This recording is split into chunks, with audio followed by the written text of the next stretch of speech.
লরির ধাক্কায় মৃত্যু হল এক বাইক চালকের। সোমবার সন্ধ্যায় মর্মান্তিক দুর্ঘটনাটি ঘটেছে উত্তর দিনাজপুর জেলা কালিয়াগঞ্জ থানা ফতেপুর এলাকার রায়গঞ্জ বালুঘাট রাজ্য সড়কে। পুলিশ সূত্রে জানা গেছে, মৃত যুবকের নাম সাগর হাজরা, বাড়ি কালিয়াগঞ্জ ব্লকের ধনকৈল অঞ্চলের মধু দুর্গাপুর এলাকায়। খবর পেয়ে ঘটনাস্থলে আসে কালিয়াগঞ্জ থানা পুলিশ। মৃতদেহ উদ্ধার করে কালিয়াগঞ্জ স্টেট জেনারেল হাসপাতাল নিয়ে আসা হয়। স্থানীয় সূত্রে জানা গেছে, তিনি আত্মীয়ের বাড়িতে শ্রাদ্ধানুষ্ঠান থেকে বাড়ি ফিরছিলেন। তিনি বাড়ি ফেরার পথে দুর্ঘটনাটি ঘটে। রায়গঞ্জের বিশিষ্ট মিষ্টান্ন ব্যবসায়ী প্রয়াত রবীন্দ্রনাথ পালের প্রথম মৃত্যুবার্ষিকী উপলক্ষে স্মরণসভার আয়োজন করা হলো সোমবার। এদিন চেম্বার অব কমার্সের ভবনে স্মরণসভা পালিত হয়। উপস্থিত ছিলেন উত্তর দিনাজপুর জেলা মিষ্টান্ন ব্যবসায়ী সমিতির সাধারণ সম্পাদক দেবব্রত কুণ্ডু সহ অনেকেই। দীর্ঘদিন বন্ধ থাকার পর চালু হতে চলেছে রাধিকাপুর থেকে আনন্দ বিহারগামী এক্সপ্রেস। সপ্তাহে একদিন ব্যাপী চলবে এই ট্রেন। ইতিমধ্যে রেলের তরফ থেকে একটি বিজ্ঞপ্তি প্রকাশ করা হয়েছে, যেখানে বলা হয়েছে প্রতি সপ্তাহে মঙ্গলবার সকাল 10:30টায় রাধিকাপুর থেকে ছাড়বে এই ট্রেন। আনন্দ বিহারে পৌঁছাবে পরদিন সন্ধ্যে 6:50 অপরদিকে আনন্দ বিহার থেকে ট্রেনটি ছাড়বে রবিবার 11:45 রাত্রিবেলা এবং রাধিকাপুর এসে পৌঁছাবে মঙ্গলবার সকাল 7টায়। আপাতত পাওয়া তথ্য অনুযায়ী এই সময়সীমা প্রকাশ করা হয়েছে। উত্তর দিনাজপুর জেলার স্বাস্থ্য ব্যবস্থা পরিকাঠামো উন্নয়নের জন্য রায়গঞ্জে পথে নামল বামফ্রন্ট। সোমবার বামেরা মিছিল করে জেলা মুখ্য স্বাস্থ্য আধিকারিকের দপ্তরের উদ্দেশ্যে রওনা হয়। এরপর জেলা মুখ্য স্বাস্থ্য আধিকারিকের দপ্তরে ডেপুটেশন প্রদান করা হয়। কর্মসূচিতে নেতৃত্ব দিয়েছিলেন সিপিআইএম জেলা সম্পাদক আনোয়ারুল হক। শারদোৎসবের আগে মহিলা তৃণমূল কংগ্রেসের ধন্যবাদ জ্ঞাপন কর্মসূচি। দলনেত্রী মমতা বন্দ্যোপাধ্যায়কে কৃতজ্ঞতা জানিয়ে মানববন্ধন কর্মসূচি করল তৃণমূলের মহিলা সংগঠন। রাজ্য জুড়ে 175 কিলোমিটার মানববন্ধন করা কর্মসূচি গ্রহণ করেছিলেন তারা। দলের তরফে কর্মসূচি গ্রহণ করা হয়েছে বলে জানিয়েছেন চন্দ্রিমা ভট্টাচার্য।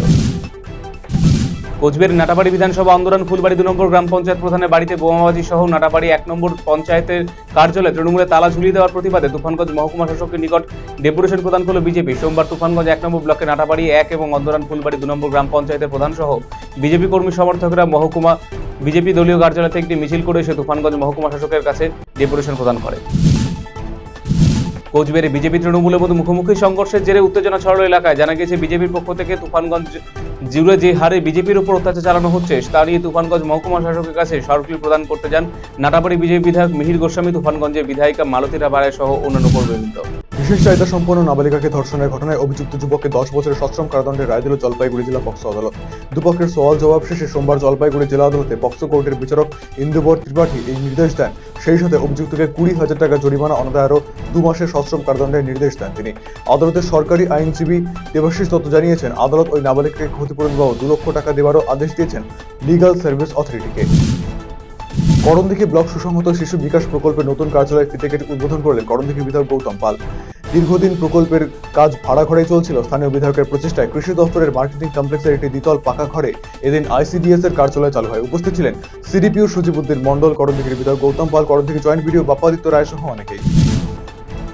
আসন্ন দুর্গাপুজো উপলক্ষে নতুন বস্ত্র বিতরণ করলেন উত্তর দিনাজপুর জেলা পরিষদের সভাধিপতি পম্পা পাল এবং করণদিঘি বিধায়ক গৌতম পাল। সোমবার করণদিঘি বিধানসভা রসখোয়া 1 এবং 2 নম্বর এবং দোমোহনা গ্রাম পঞ্চায়েত এবং করণদিঘি 1 নম্বর গ্রাম পঞ্চায়েতের কিষাণ মান্ডির মাঠে মহিলাদের নতুন শাড়ি দেওয়া হয়। বিধায়ক গৌতম পাল বলেন, 10,000 নতুন শাড়ি পুজোর উপহার হিসেবে তুলে দেওয়া হয়। লরি ধাক্কায় মৃত্যু হল এক বাইক চালকের। সোমবার সন্ধ্যায় মর্মান্তিক দুর্ঘটনাটি ঘটেছে উত্তর দিনাজপুর জেলার কালিয়াগঞ্জ থানা ফতেপুর এলাকায় রায়গঞ্জ বালুঘাট রাজ্য সড়কে। পুলিশ সূত্রে জানা গিয়েছে, মৃত যুবকের নাম সাগর হাজরা, বাড়ি কালিয়াগঞ্জ ব্লকের ধনকৈল অঞ্চলের মধু দুর্গাপুর এলাকায়। খবর পেয়ে ঘটনাস্থলে আসে কালিয়াগঞ্জ থানার পুলিশ। মৃতদেহ উদ্ধার করে কালিয়াগঞ্জ স্টেট জেনারেল হাসপাতালে নিয়ে আসা হয়। রায়গঞ্জের বিশিষ্ট মিষ্টান্ন ব্যবসায়ী প্রয়াত রবীন্দ্রনাথ পালের প্রথম মৃত্যুবার্ষিকী উপলক্ষে স্মরণসভার আয়োজন করা হলো সোমবার। এদিন চেম্বার অব কমার্সের ভবনে এই স্মরণসভা পালিত হয়। উপস্থিত ছিলেন উত্তর দিনাজপুর জেলা মিষ্টান্ন ব্যবসায়ী সমিতির সাধারণ সম্পাদক দেবব্রত কুণ্ডু সহ অনেকেই।